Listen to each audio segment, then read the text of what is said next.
दुनिया में पक्षियों की 10,000 से भी ज्यादा प्रजातियां पाई जाती है। सभी के वही 2 पंजे, 2 पंख और एक गर्दन होती है, लेकिन इन्हीं में से एक ऐसा पक्षी है जिसकी एक अलग ही पहचान है, जो आसमान का सीना चीर के हजारों मीटर ऊपर 120 किलोमीटर प्रति घंटा की रफ्तार से उड़ता है, जो खुद के कई गुना अधिक वजन के शिकार को भी अपने पंजों पे दबोच कर उड़ जाता है, और इसीलिए उसे पक्षियों का राजा कहा जाता है, जिसे हम बाज के नाम से जानते हैं। और एक बाज इतना ऊंचा मुकाम हासिल करता है अपनी ट्रेनिंग और अपनी पुनर्जन्म की वजह से। अगर आप भी इस दुनिया में एक मुकाम हासिल करना चाहते हैं तो एक बाज को बाज बनने का पूरा सफर आपको जानना बहुत जरूरी है, क्योंकि 25 से 30 की उम्र तक आने के बाद भी लोगों को रिस्क लेने से डर लगता है। लेकिन एक बाज की जीवन की शुरुआत ही रिस्क से होती है।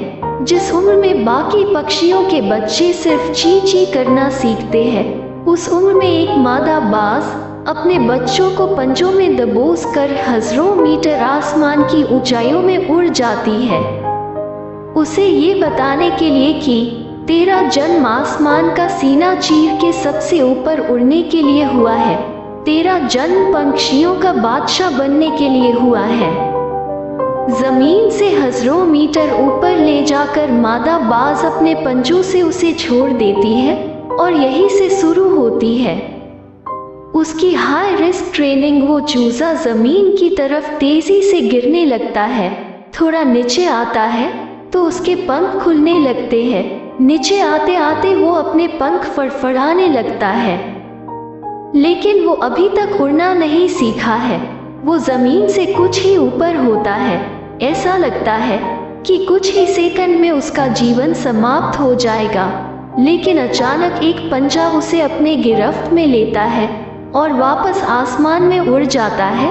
वो पंजा होता है उसकी माँ का, जो उसके पीछे उड़ रही थी।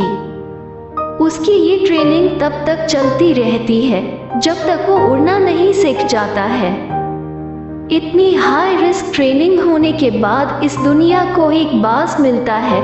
बारिश के वक्त जब सारे पक्षी आश्रय की तलाश करते हैं, तब यही बाज उसी बारिश में आसमान को चीरते हुए ऊपर निकल जाता है और बादल से कहता है, तू बरस ले, कितना बरसेगा, और फिर नीचे आकर चैलेंज करता है।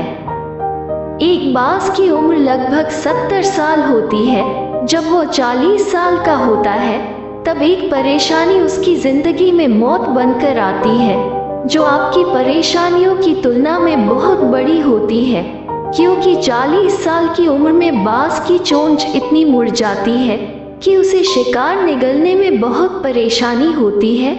उसके पंख भारी हो जाते हैं, छाती से चिपकने लगते हैं, जिससे उड़ना बहुत मुश्किल हो जाता है। उसके पंजे लंबे और लचीले हो जाते हैं, जिससे वो शिकार को सही से नहीं पकड़ पाता। 1. वो अपने शरीर त्याग सकता है। 2. गिद्ध की तरह छोड़े हुए भोजन पे निर्भर हो जाए।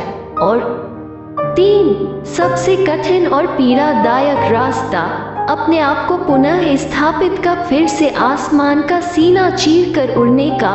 और वो इसी तीसरे रास्ते को चुनता है और अपने पास के सबसे ऊंची चोटी पे पहुंच जाता है, वहां पर अपना घोंसला बनाता है और फिर शुरू होता है परेशानियों को जड़ से उखाड़ कर आसमान में उड़ने का सफर।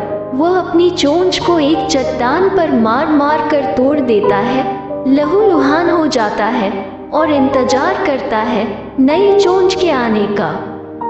उसके बाद अपनी नई चोंच से अपने पंजों को काट देता है और फिर इंतजार करता है नए पंजों के उगाने का। उसके बाद वो अपने एक एक पंख को अपने शरीर से अलग करता है और फिर इंतजार करता है नए पंख उगाने का। और इस प्रक्रिया में उसे समय लगता है पूरे 5 महीने का। इन 5 महीनों के कड़ी तपस्या से एक बाज का पुनः जन्म होता है। वो फिर से तैयार हो जाता है आसमान का सीना चीर कर उड़ने के लिए। जो 3 रास्ते बाज के पास थे, वही 3 रास्ते आपके पास होते हैं। लेकिन कुछ लोग पहले रास्ते को चुनते हैं और परेशानियों के तले दबकर सुसाइड कर लेते हैं। ज्यादातर लोग दूसरे रास्ते को चुनते हैं। वो परेशानियों का बोझ पड़ते ही अपने लक्ष्य को छोड़कर एक नॉर्मल लाइफ जीने लगते हैं। और कुछ वो लोग भी होते हैं जो इस परेशानियों को लात मारकर अपनी मेहनत के दम पर बाज की तरह आसमान की बुलंदियों को छूते हैं।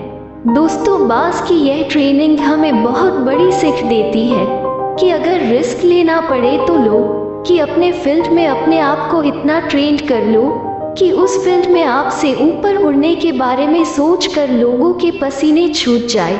तभी आप अपने फील्ड के बादशाह कहलाओगे।